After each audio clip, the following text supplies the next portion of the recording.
கிறிஸ்துவுக்குள் அன்பான கர்த்தருடைய பிள்ளைகளே, உங்கள் யாவரையும் ஆண்டவராகிய இயேசு கிறிஸ்துவின் ஈடு இணையற்ற பரிசுத்த நாமத்தினால் உங்களை ஆசீர்வதிக்கின்றேன், வாழ்த்துகின்றேன். கர்த்தர்தாமே இந்த நாளில் நீங்கள் எதிர்பார்த்த நன்மைகள் யாவையும் பரத்திலிருந்து உங்களுக்கு அருளிச் செய்து நீங்கள் இம்மையில் சுகித்திருக்கவும் மறுமையில் நிலைவாழ்வை சுதந்திரித்துக் கொள்ள அனுக்கிரகம் செய்வாராக. தினம் ஒரு மிஷனரி என்கின்ற தலைப்பில் இந்த நாளிலே நாம் பார்க்க இருக்க மிஷனருடைய பெயர் D.L. மூடி. இவருடைய காலம் 1837 முதல் 1899 முடிய. இவருடைய நாடு அமெரிக்கா. இவருடைய தரிசன பூமி உலகமெங்கும். உலக பிரகாரமான செல்வமே வெற்றி என்று எண்ணுகிறீர்களா? நீங்கள் எண்ணியதில் தவறு ஒன்றுமில்லை. அப்படிதான் எண்ணினார் மூடி. பெருமளவில் பணம் சம்பாதித்து அதிவேகமாய் முன்னேறிக் கொண்டிருந்தார். ஆனால் சீக்கிரத்திலே அத்தொழிலில் அவருக்கு விரக்தி ஏற்பட்டது. மூடி உலக பிரகாரமான மேன்மைகள் அனைத்தையும் களைந்து தன்னை பூரணமாக கிறிஸ்துவின் திருப்பணிக்கு அர்ப்பணித்தார். இது அவருக்கும் இயேசு கிறிஸ்துவுக்கும் இடையே நடந்த ஒரு அற்புதமான உடன்படிக்கையாகும். அந்நாட்களில் சில பத்திரிகைகள் அவரது முடிவை பற்றி கேலியாக விமர்சித்தது. அவரது செய்கை மடத்தனமாகும் என்று வர்ணித்தன. ஞாயிறு பள்ளி ஊழியத்தை ஆரம்பித்த மூடி சிகாகோவில் அநேக இடங்களில் பிரசங்கிக்க ஆரம்பித்தார். நாட்கள் உருண்டன. மூடியின் பிரசங்கத்தை கேட்க மக்கள் கூட்டம் கூட்டமாக திரண்டனர்.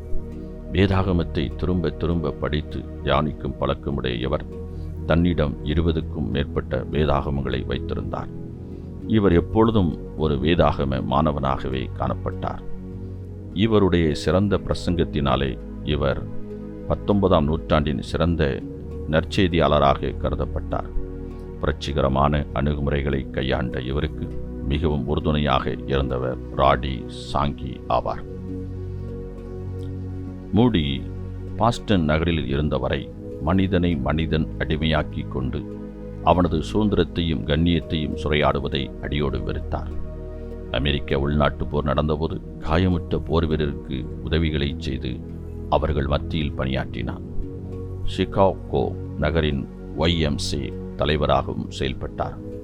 உலகின் பல பாகங்களுக்கும் சென்று தனது வல்லமையான பிரசங்கத்தால் லட்சக்கணக்கான மக்களை கிறிஸ்துவுக்குள் நடத்திய மூடி அவர்கள் இதே நாள் 1899ஆம் ஆண்டு நித்திய இளைப்பாறுதலுக்குள் பிரவேசித்தார். பிரியமானவர்களே, கிறிஸ்துவின் ராஜ்யத்தை கட்ட நீங்கள் வீடு கொண்டு வருவது எப்போது? D.L. மூடி இப்படியாகச் சொல்லுகிறார். இன்றைய திருச்சபைக்கு நின்ற நிலையிலேயே சிந்திக்கக்கூடிய மனிதர்கள் தேவை. ஆம் பிரியமானவர்களே, D.L. மூடி அவர்களுடைய ஊழியம் மகத்தான ஊழியம். அவர் உலக பிரகாரமான செல்வத்தை ஈற்றுகின்ற தொழிலிலே அவர் மென்மேலும் வளர்ந்து கொண்டிருந்த பொழுது கர்த்தருடைய அழைப்பை ஏற்று ஊழியத்திற்காக தன்னை அர்ப்பணித்து முழு நேரமாக கர்த்தருடைய பணியை அவர் செய்தார்.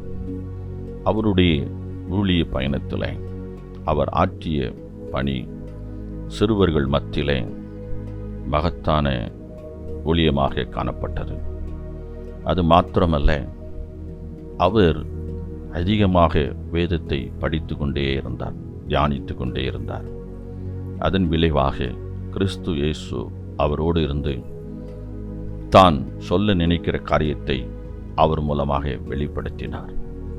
அவருடைய பிரசங்கங்களை கேட்டு லட்சக்கணக்கான மக்கள் மனம் திரும்பி ரட்சிக்கப்பட்டார்கள், கிறிஸ்துவின் அண்டையில் வந்தார்கள். அவருடைய ஊழியத்தை உற்சாகமாக தாங்கினார்கள்.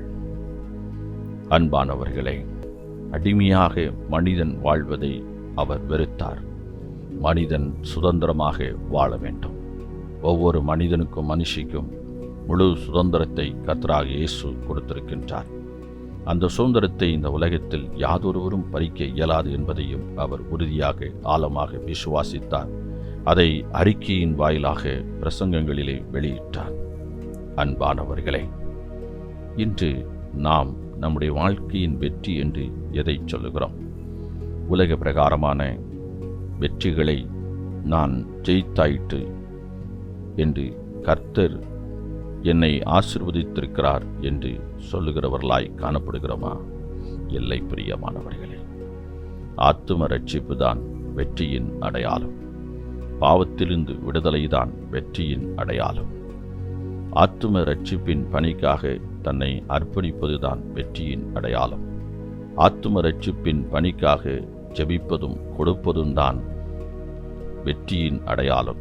இந்த சிந்தையெல்லாம் நமக்குள் இருக்கிறதா? அந்த சிந்தை நமக்குள் அனலாய் பற்றி எரிகிறதா? சிந்தித்து பாருங்கள். கர்த்தராகிய இயேசு இன்று உங்களோடு பேசுகிறார். ஊழியங்களுக்காக ஜெபியுங்கள், ஊழியங்களுக்காக கொடுங்கள்.